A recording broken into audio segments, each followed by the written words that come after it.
bien nous lever pour remercier le Seigneur. Pour remercier le Seigneur pour son amour. Comme nous venons de chanter, le Seigneur m'aime car il est amour. Remercions-le d'abord pour son amour et pour sa grâce. Prions le Seigneur. Elohim Yahweh, c'est toi qui es le Dieu d'Abraham, le Dieu d'Isaac, le Dieu de Jacob. Nous te remercions, Seigneur, parce que tu as permis, Seigneur, que nous puissions se réunir encore une fois ce matin dans ta maison. Yahweh, ce n'est pas un hasard, mais c'est à cause de ton amour que tu nous as donné avant la fondation du monde. Tu nous avais déjà choisis. Avant que nous puissions être ce que nous sommes, Seigneur, mais toi, tu nous avais choisis, nous, tes enfants. C'est à cause de ton amour, c'est à cause de ta grâce. Nous te remercions pour cela, Seigneur. Nous te remercions pour ta parole que tu nous as fait connaître, Seigneur. Cette parole que tu as cachée aux hommes intelligents, aux hommes sages, mais tu nous as donné à nous qui n'avons pas part à cela. Mais c'est à cause de ton amour, Seigneur. Toi, tu nous as donné. Nous te disons merci pour cela, Seigneur. Nous te remercions pour ton amour, oh Dieu tout-puissant. Sois loué, sois glorifié, sois exalté, Seigneur. C'est par ton sang et pour ton amour que nous l'avons demandé. Alléluia. Nous allons remettre l'équipe d'aujourd'hui entre les mains du Seigneur. Nous allons demander, Seigneur, qu'il puisse utiliser le frère qui va nous parler ce matin.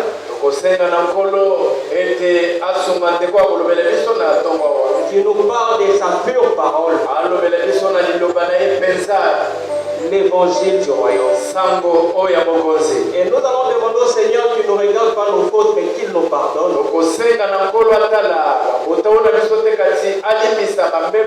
Et qu'il nous transforme. Et que nous puissions mettre sa parole en pratique. Prions Dieu. Père l'Éternel, nous venons encore une fois entre tes mains, Seigneur, pour te parler, Seigneur.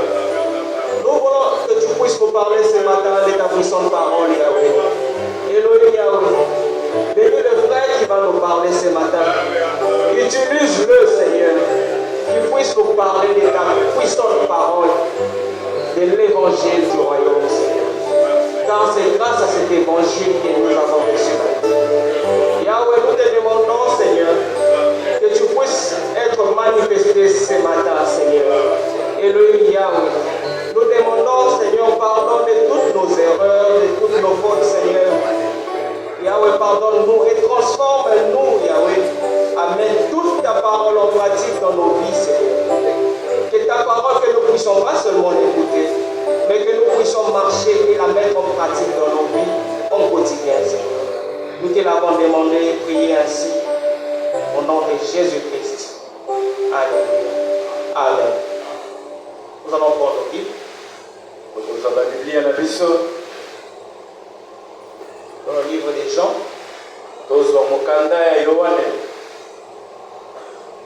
le chapitre 10.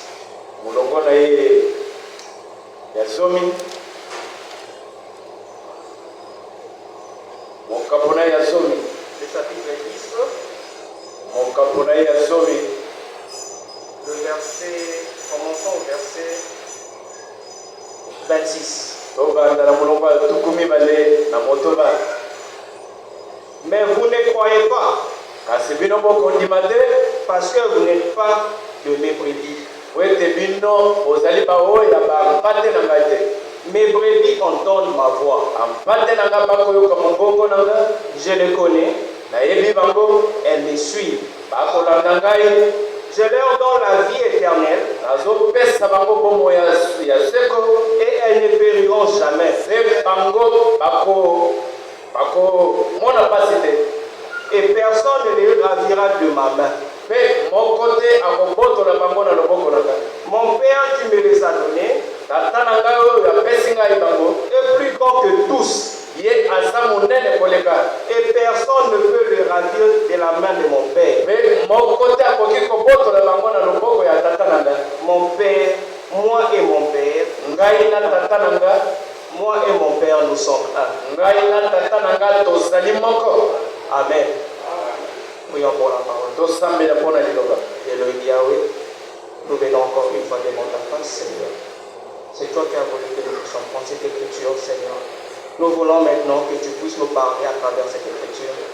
Que ta parole puisse être manifestée ce matin, Seigneur Dieu Tout-Puissant. Et que ton amour et ta grâce puissent régner en ces lieux. Car c'est toi qui es un Dieu d'amour.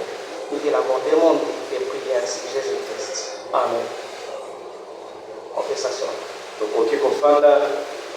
le frère Gédéon veut nous chanter des cantiques.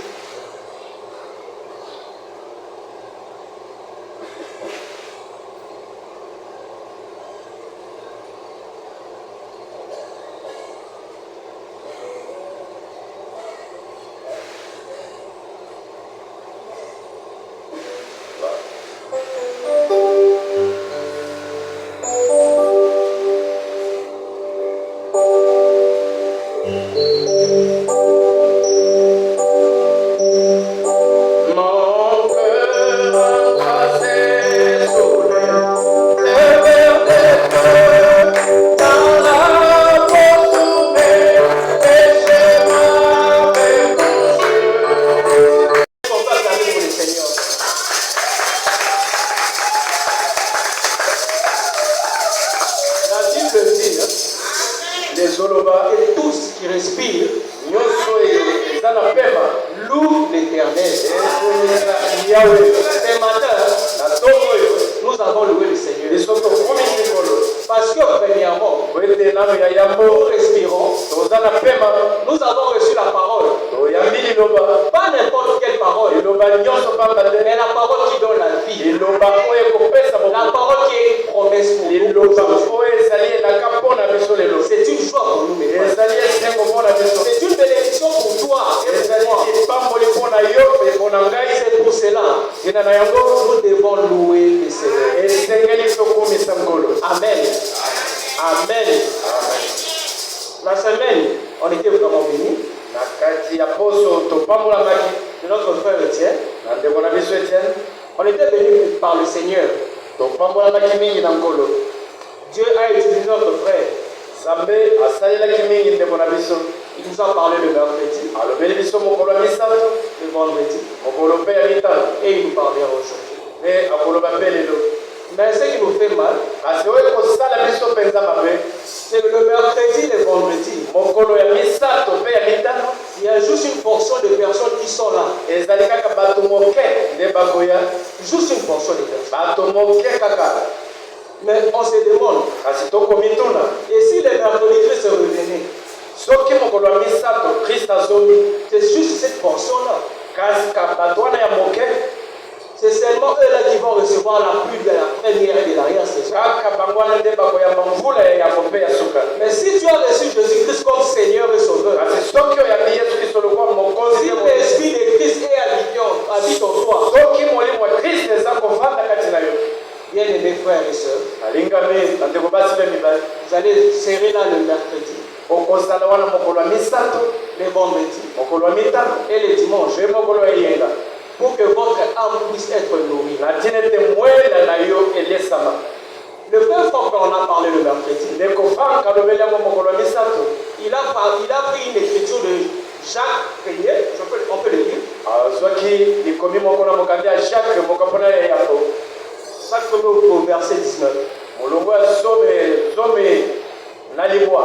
Écoute, qu'est-ce que dit la Bible? Sachez-le, mes frères bien-aimés. Ainsi, que tout homme soit prompt à écouter, long à parler, long à se mettre en colère. Car la colère de l'homme n'accomplisse pas la justice de Dieu. C'est pourquoi, rejetons toute souillure et tout excès de malice,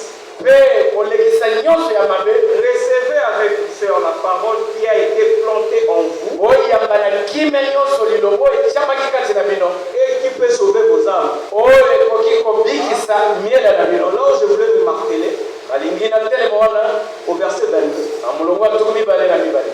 Mettez en pratique la parole et ne vous bornez pas à l'écouter seulement.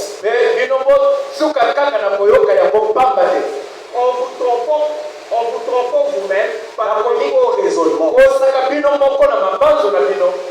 La parole, c'est bien de l'écouter. Maintenant, ce qui nous reste, c'est de la mettre en pratique. On ne doit pas juste être des lecteurs dans l'église. On donne une écriture, on lit, et après dès qu'on rentre à la maison, ça passe. Non, non. La Bible ne va pas dire ainsi. On doit mettre toute parole en pratique. Et ça veut venir à l'église. Le fait de venir à la maison du Seigneur, c'est de mettre la parole de Dieu en pratique. C'est une partie de mettre la parole de Dieu en pratique. Ça ne veut pas dire que c'est seulement l'écouter. Non. Mais la mettre aussi en pratique dans nos vies. Car l'âme doit être nourrie. Et nous devenons croître. C'est très important pour nous, mes frères. C'est très important. Amen. Je pense que ce que je suis en train de dire n'a pas vexé l'un ou l'autre. Ce que je dis, c'est la parole. C'est pas moi, mes frères. C'est la parole. Le corps est déjà atteint. Il est déjà 11h25. Nous allons appeler le prédicateur du jour de nous parler de la part du Seigneur. La victoire est dans les sons. Dans le sang de Jésus-Christ, mon sauveur. La victoire est dans le sang. Alléluia. À Jésus la gloire, l'agneau gloire, gloire et puissance à l'agneau, gloire et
Hier, le frère vous a salué.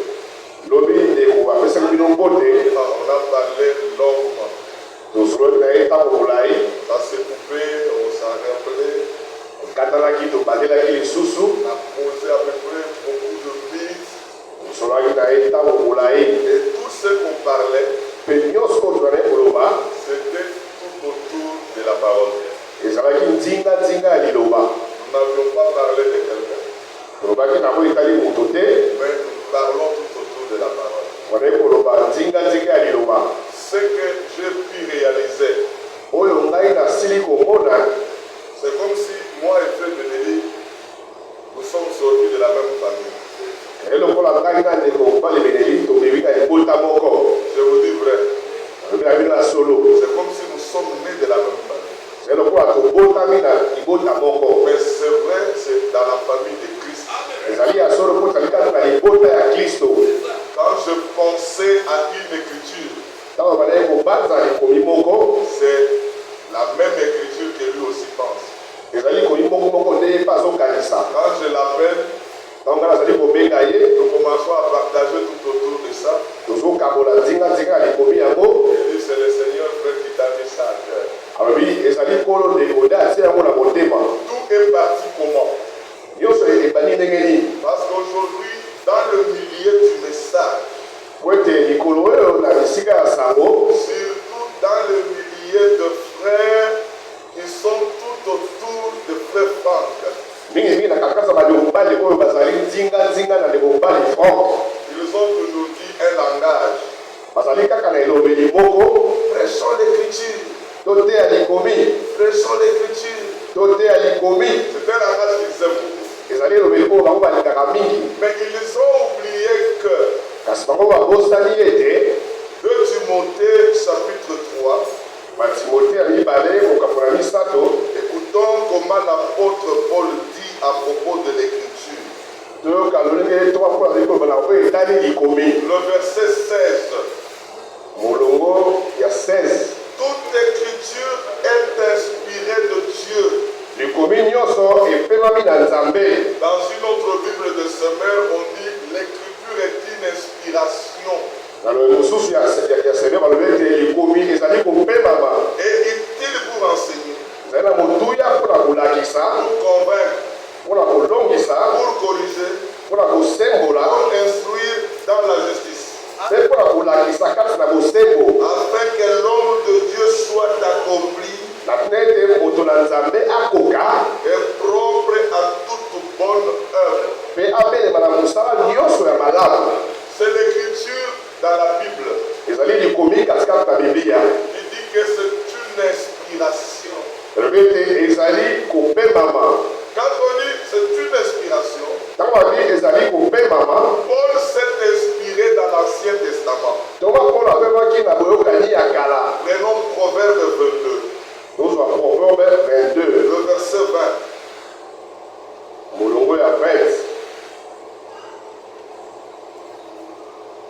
Proverbe 22, verset 20. Verset 20. Donc excuse-moi si vous allez dans le psaume. Voilà, 22, 20. N'est-ce pas déjà pour toi mis par écrit des conseils et de réflexion pour t'enseigner des choses sûres, des paroles vraies? Regardez-moi. Même un pamphlétiste peut lire ça.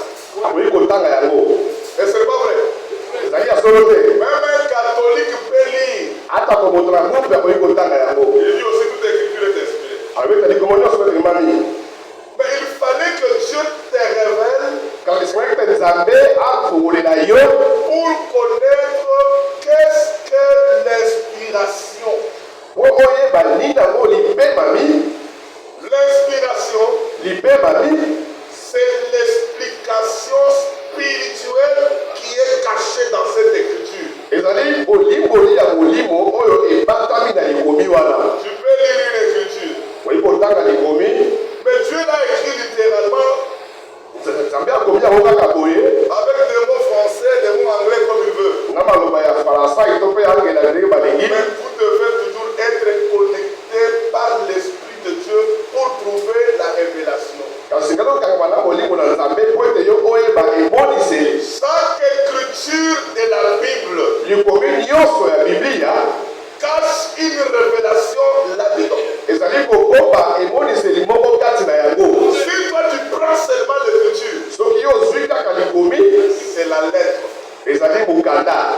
C'est ce qu'on dit par la parole, la lettre tue.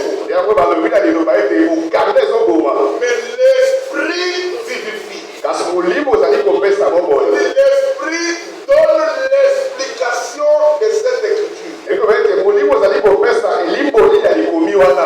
croyants ont besoin de l'écriture et ils ont besoin de l'explication spirituelle qui cache l'écriture.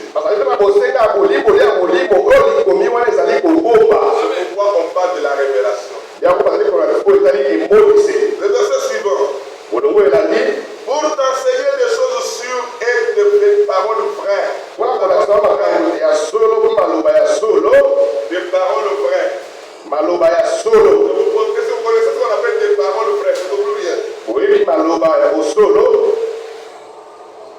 Dieu est véridique. Suivez-moi très bien. Il est le véritable. C'est comme ça qu'il se présente dans l'âge de la Odyssée. Il est né l'Apocalypse. Le verset chapitre 3 dans l'âge de la Odyssée. Il se présente comment? Je voudrais que quelqu'un nous lit là-bas. Parce que nous sommes les enfants inspirés. Nous ne sommes pas les porteurs de la Bible. Nous portons la Bible. Nous lisons la Bible. Nous devons comprendre la Bible selon Dieu. Comment il se présente là-bas?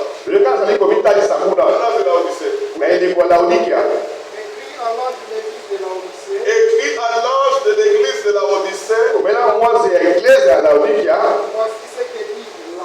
D'abord, voici ce que dit l'Amen. Le témoin fidèle. Et le véritable.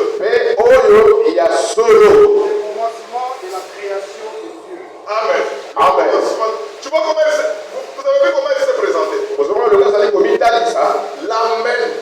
Amen. Le véritable. Le témoin. Qui a compris? Ça c'est littéral. Maintenant, prenez la révélation de l'écriture. Le prédicateur va dire il est l'Amen, il est le témoin fidèle. Oh, il a bien prêché. Amen. Non. Il nous parle de le mystère qui est caché. Quand on dit le véritable, ça veut dire Dieu n'est pas un homme. Il est Dieu. Toutes les promesses qu'il a faites, il accomplira. Il n'y a aucune prophétie, aucune promesse qui peut sortir sans s'accomplir.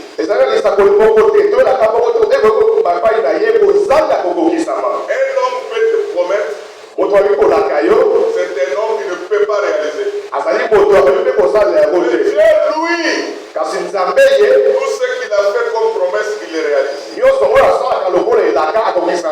Pourquoi on dit qu'il est le véritable? Ça veut dire c'est celui le seul qui réalise ses promesses. Les conseils qu'il nous donne, il dit si ça tarde, attends-la. Ça s'accomplira certainement. Le fidèle. Quand on dit Dieu est fidèle, c'est la même chose.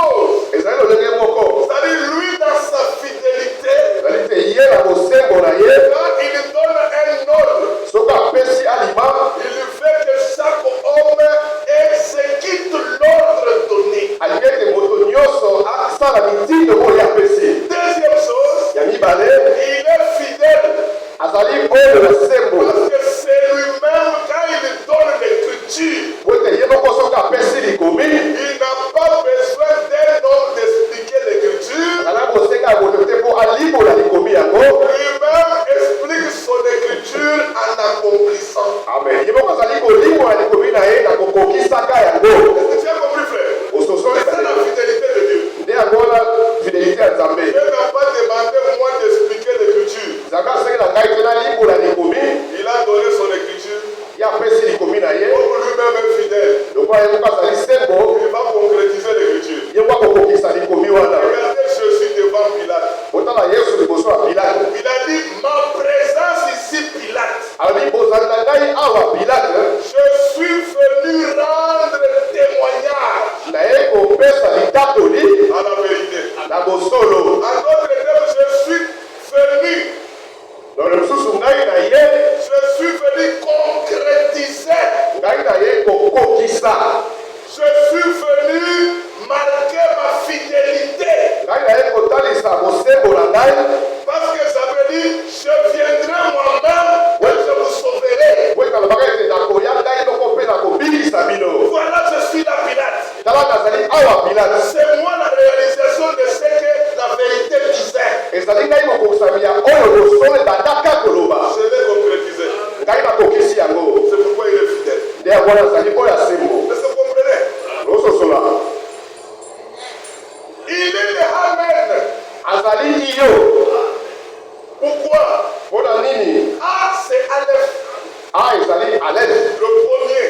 ya oyo ya yapo Le M là. emu wana Ça veut dire le Maïm.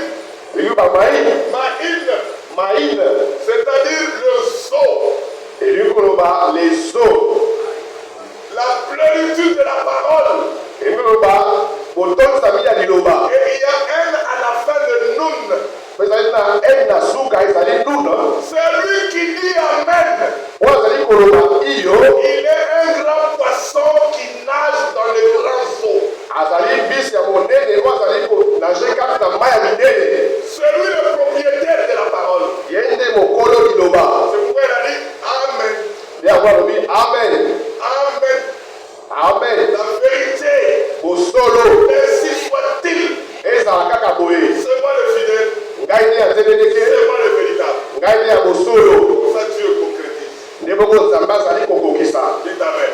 oloba amen. Ici on a écrit pour t'enseigner des choses sûres et de paroles vraies. yango wana balingi mpona kolakisa yo makambo ya sikisiki mpe maloba ya bosolo Pour te montrer mes promesses. mpona kotalisa yo bilaka na ngai. Et tu dois voir comment je le réalise. mpe osengeli kokoya lobi kani nazali kokokisa yango. Amen. amen. Vous avez compris que l'écriture est une inspiration? osobi ete likomi ezali kopewana Parce que prêchons l'écriture, prêchons l'écriture. ote toteya likomi toteya likomi Mais même les pentecôtistes se privent de l'écriture. ata kobato akitela bazali koteya likomi. Aujourd'hui, je n'ai jamais vu un pasteur prêcher à la chair sans mettre beaucoup de versets. kasi kaka komona lelo moteki moko te koteya na etelelo kotia baverse ebele te. Tout le monde prêche bango nyonso avec beaucoup de versets, bazali koteya na mosala ebele mais donnant leurs explications. kasi kopesaka balimboli na bango. C'est ainsi dans les églises se plaignent de la morale, ndenge na baeglise ebele ezali na batoli plein de conseils des hommes. etondi na batoli ya bato. Nous, on n'a pas besoin des conseils des hommes, nous, on a besoin de la révélation de la parole. soki bazali na bosenga bato na bato ezali na bosenga emoniseli ya liloba. J'ai besoin de l'explication de l'esprit. bazali na bosenga ya bolimboli ya molimo. Je vais vous donner encore un exemple dans la Bible. nakopesa bino ndakisa mosusu kati na biblia Dans Jean 6, 54, na yohane 6:54 Jésus dit, yesu alobi celui qui ne mangera pas mon corps, oyo akolia nzoto na ngai te celui qui ne mangera pas mon sang, oyo akomela makila na ngai te je ne le ressusciterai pas au dernier jour. ngai nakosekisa ye te na mokolo ya suka. Je ne lui donnerai pas la vie éternelle. ngai nakopesa ye bomoi bwa seko te. Celui qui mangera kasi oyo akolia et qui boira de mon sang, mpe akomela makila na ngai je vais le ressusciter le dernier jour. ngai nakosekisa ye na mokolo ya suka Je lui donnerai la vie éternelle. mpe nakopesa ye bomoi bwa seko. Bon, un prédicateur peut prêcher ça. motei moko akoki koteya yango. Manger le corps, ça reste comme ça. Manger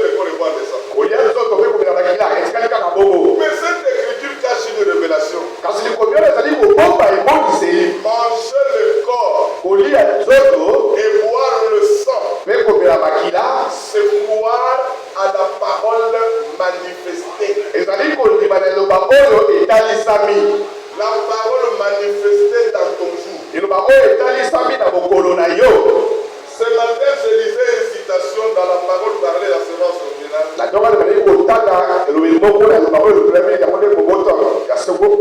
Il dit l'église n'est pas de milliers de personnes.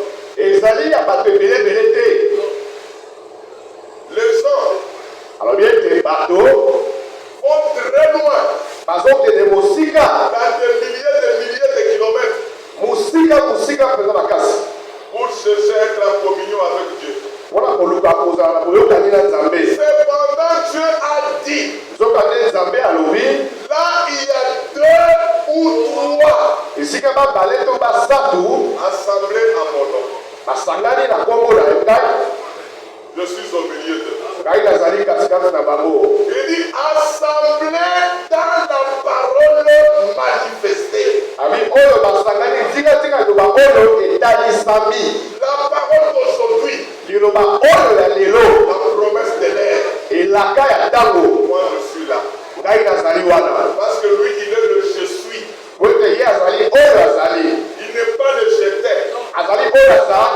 À chaque temps où la parole est manifestée, où la promesse est prêchée,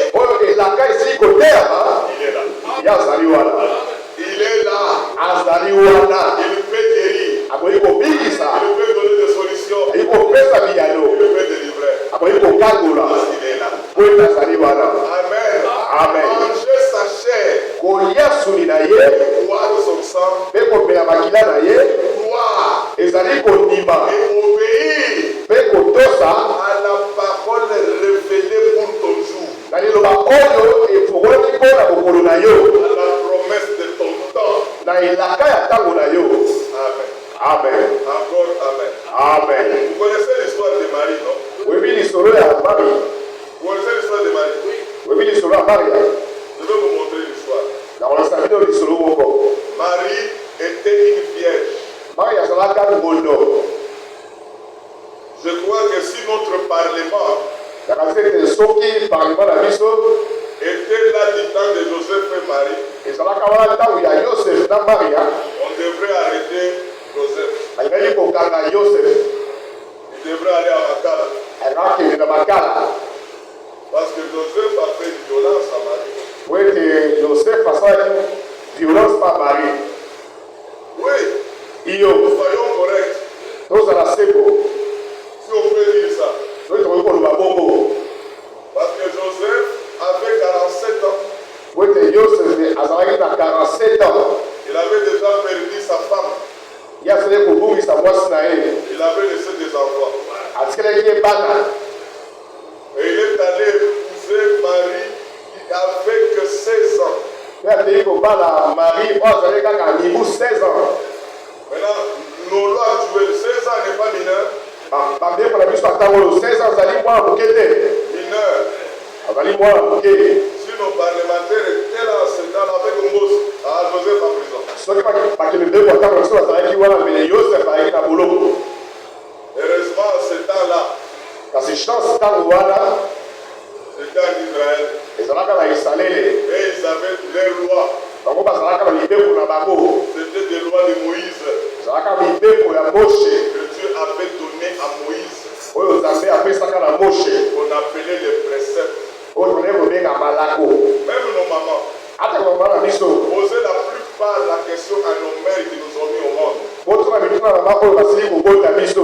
les avait épousés toujours à 13 ans, 14 ans. La limite c'était 16 ans. Parce que quand on épousait une femme qui avait déjà 18-19 ans, on la veillait comme une vieille. On voulait épouser une fille qui était encore dans la fraîcheur. Parce que là, même son mari peut donner des directives dans ces âges-là, elle peut suivre les directives.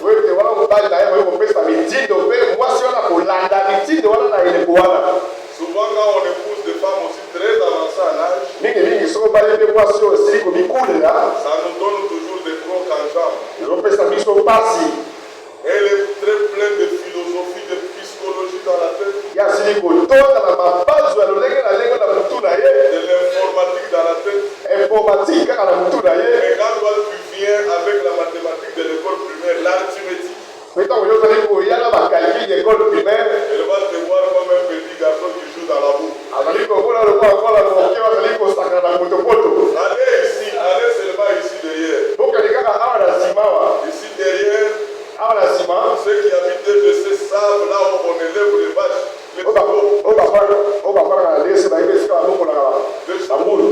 Là où on joue avec le cheval.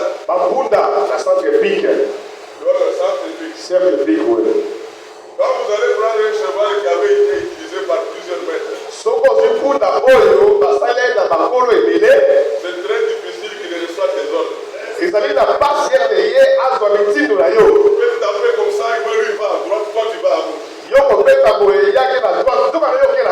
C'est pourquoi il faut éviter. Si tu veux aller dans le cycle long, il faut être à l'université pour aller dans le cycle long. Mais si toi tu es à l'école primaire, tu vas aller dans le cycle long, ça va te compliquer la vie. Ce sont des lois de Dieu. Dieu, quand il a dit, il a dit. Et le Seigneur vous bénisse. Et tout ça qu'il expliquait charnellement, c'était le type de la nouvelle naissance. Parce qu'un homme né de nouveau, même une femme née de nouveau, dans la Bible, il n'y a pas une femme née de nouvelle. On dit toujours née de nouveau, non? C'est ça le français, non? Une femme née de nouveau est considérée comme une femme qui est conduite par la parole. Amen.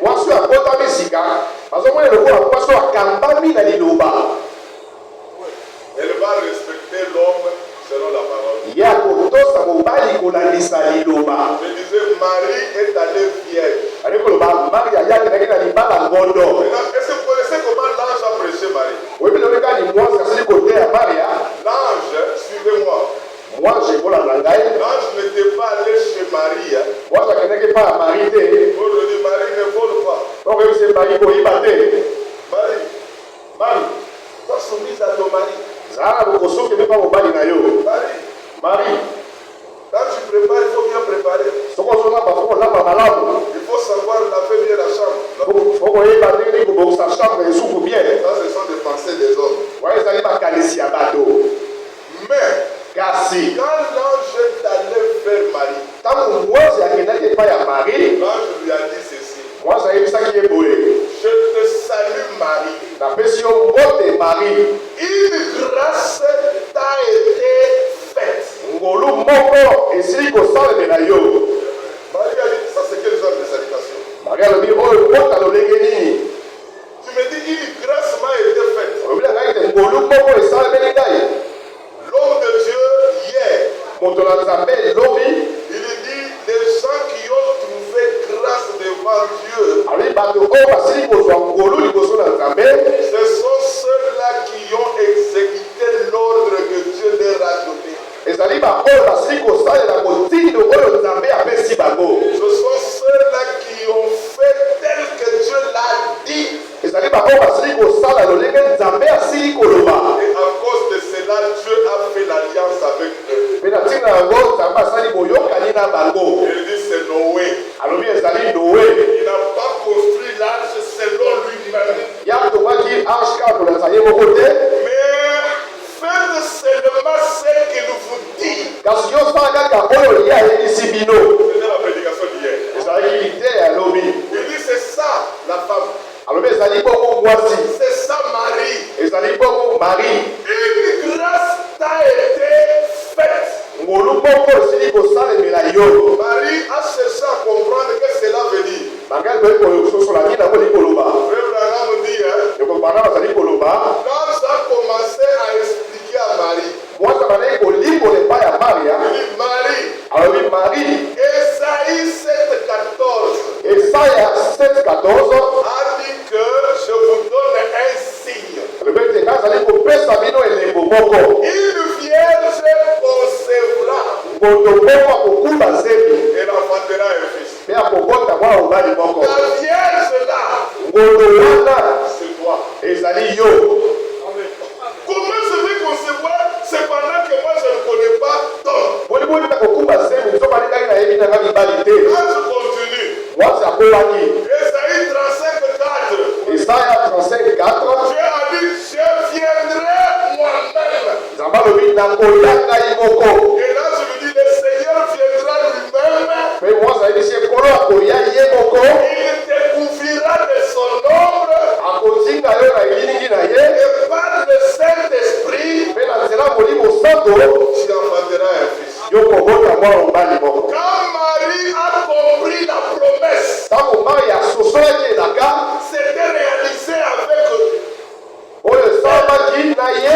a dit que cela soit fait. Je suis la servante du Seigneur. C'est comme ça que Jésus était né. C'est comme ça Marie a reçu la parole de la promesse. Nous aussi, des croyants, comment nous sommes devenus croyants? Pose la question à toi. Comment tu es devenu? Comment tu es devenu croyant? Coco. Tu es devenu croyant comment? C'est ton doigt qui t'a appelé.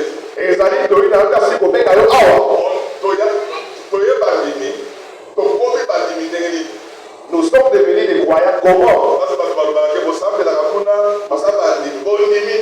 Parce que les gens disent que vous priez là-bas, vous êtes des croyants, mais comment? Dès aujourd'hui, je veux savoir que moi je suis un croyant aujourd'hui. Parce que Dieu m'a donné la promesse de l'heure. Aujourd'hui, comme nous sommes là en vie, Dieu a promis ceci.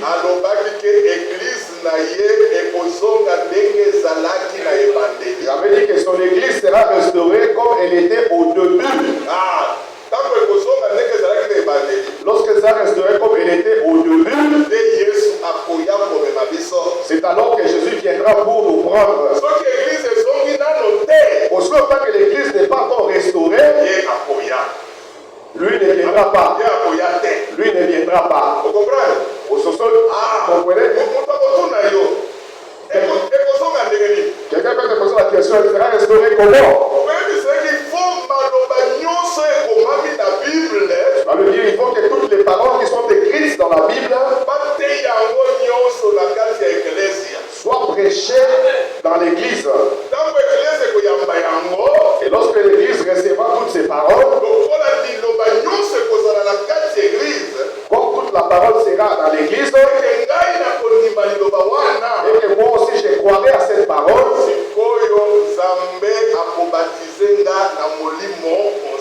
c'est ainsi que Dieu va me baptiser par les baptêmes du Saint-Esprit. Quand même baptisé du Saint-Esprit, c'est alors que nous verrons que l'église sera restaurée comme elle était au début. C'est ça la promesse. C'est cette promesse qui a fait de nous aujourd'hui des croyants. Nous sommes des croyants non pas de l'ancien temps, mais nous sommes des croyants d'aujourd'hui. Amen. Parce que comme nous avons cru aujourd'hui, c'est de la même façon que les apôtres de Jésus-Christ avaient cru. Et aussi à leur époque, il y avait une promesse du Père. Le Père avait dit, n'allez pas en dehors de Jérusalem.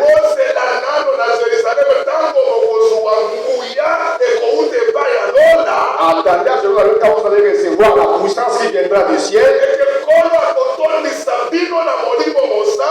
Et que le Seigneur vous remplira de son Esprit Saint. C'est alors que vous allez sortir pour rendre un témoignage de moi. Eux avaient attendu. Ils avaient reçu la promesse de l'Esprit. Ils étaient remplis du Saint-Esprit. Ce qui était la promesse du Père. Nous également aujourd'hui. attendons le Saint-Esprit qui va venir avec la plénitude du Seigneur. En d'autres termes, c'est la baptême du Saint-Esprit. En d'autres termes, nous attendons le baptême du Saint-Esprit. Quand ça viendra, toutes les choses que les apôtres avaient réalisées, nous aussi, nous allons le faire. Mais la différence sera avec eux. C'est que eux avaient reçu. Nous allons recevoir ce qu'eux avaient reçu, mais en double portion. Que le Seigneur vous bénisse. Ceci a fait de nous des croyants. Si nous croyons de cette manière-là, c'est-à-dire notre foi, avec la foi des apôtres, que ce soit la même foi, Dieu fait en sorte que ce qui était au début soit aussi à la fin. C'est clair, non? C'est clair. Est-ce qu'on peut vous poser la question, qu'est-ce que vous croyez? En quoi vous êtes croyant? Et vous êtes devenu croyant comment? Nous sommes les croyants des Écritures. Et nous croyons l'explication que l'Écriture donne. C'est ce qu'on parlait avec Frère Benelli. Il était tellement très content de voir la manière dont nous abordons les choses. Nous avions dit, frère, prions sur vous pour que nos frères comprennent. Que le Seigneur nous aide. Parce que vous allez entendre le frère prêchant l'écriture, mais il prêche comme l'écriture pas de nous avions considéré l'écriture de Matthieu 25. C'est là que tout à l'heure qu'il commis en Matthieu 25. Prenons Matthieu 25, lisez. Nous avons Matthieu 25, tout à l'heure. Le royaume de Dieu est semblable à 10 vierges. Un frère, Fabrice et Freddy. Les 10 vierges sont entrés dans la maison quand? Ils se sont retrouvés dans la maison quand? Les 10 vierges. C'est le soir. Le soir, ils sont entrés dans la maison. C'est pas ça? Le soir, c'est lors du ministère de William Marion Branham. C'est frère Branham qui nous a fait sortir de la confusion. Il nous a amenés dans la maison. Dans la maison, là, nous sommes entrés à l'attente de la venue de Jésus-Christ. Mais dans la maison, là, il y avait des sages et des folles. Quand on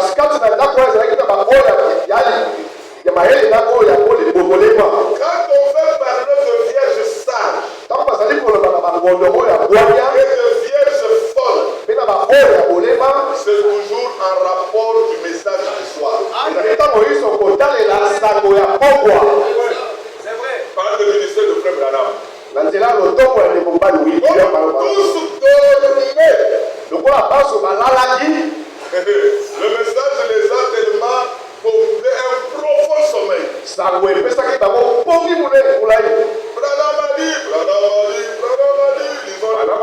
Branham a dit, arrivé au milieu de la nuit, il y a eu ce qu'on appelle les cris de minuit. Sortons donc. Allons à Sarangos. Les folles, les sages, tous les deux groupes ont entendu le message, les cris de minuit. Qui nous disait, sortez du milieu de mon père. Séparez-vous de ce qui est de pire. Frère Franck l'appelle le dernier message qui a intervenu au milieu de la nuit. Tous les deux groupes s'est réveillés. Maintenant, quand ils sont sortis pour aller à la rencontre, les folles,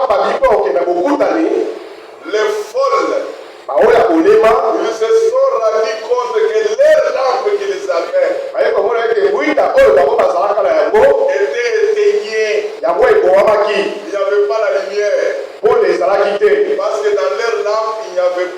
d'huile. po ete na kati ya mwinda na bango mafuta ezalaka Mais te les sages avaient les lampes allumées. kasi bango ya bwana bazalaki na mine ezopela Qu'est-ce que la lampe? nini yango mwinda La lampe, mwinda c'est la parole prophétique. amen ezali liloba na lisakoli Alléluia. amen Et la parole prophétique, c'est la parole du royaume, l'évangile du royaume. mpe liloba na lisakoli ezali lisako malamu ya bokonzi Pour les sages, mpona bango ya bwana c'était allumé.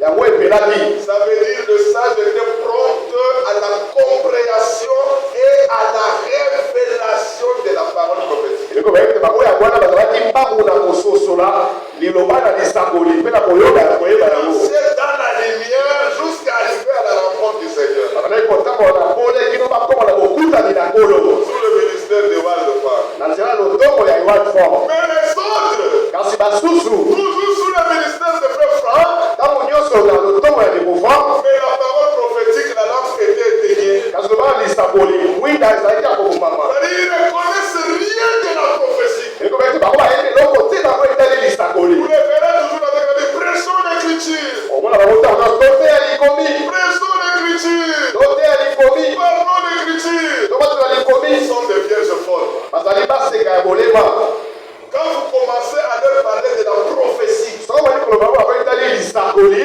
le montrant des types dans l'Ancien Testament kotasela bango bililingi na boyokani ya kala et la réalité dans le Nouveau Testament mpe kokokisama bango na boyokani ya sika et la réalité pour notre temps, mpe kokokisama bango mpona ntango ya biso c'est difficile. ezali pasi On a parlé de ça. tolobaki nango etali yango On a dit prions seulement pour eux. tolobi ete tobonda kaka mpona bango Parce que nous sommes la même tissu.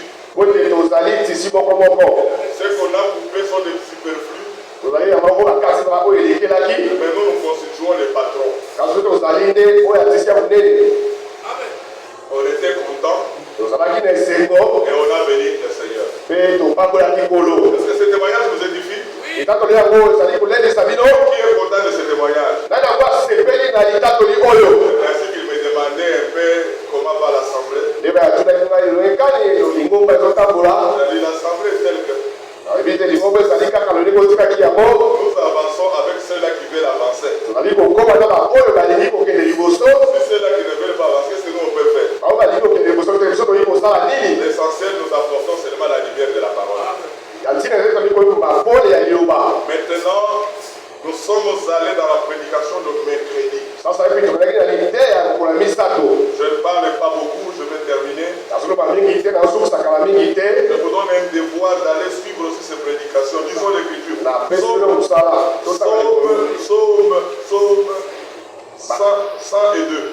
baloyembo 102 Nous avions parlé, il m'a dit, frère, tolobaki alobi ndeko sans froid aux yeux, kozanga te kobanga na miso la manière dont vous avez compris ce verset, lolenge oyo ososoli mosanda oyo même moi, atako ngai j'en suis reconnaissant.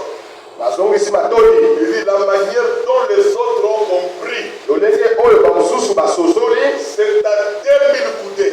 ezali na distance molai Je lui ai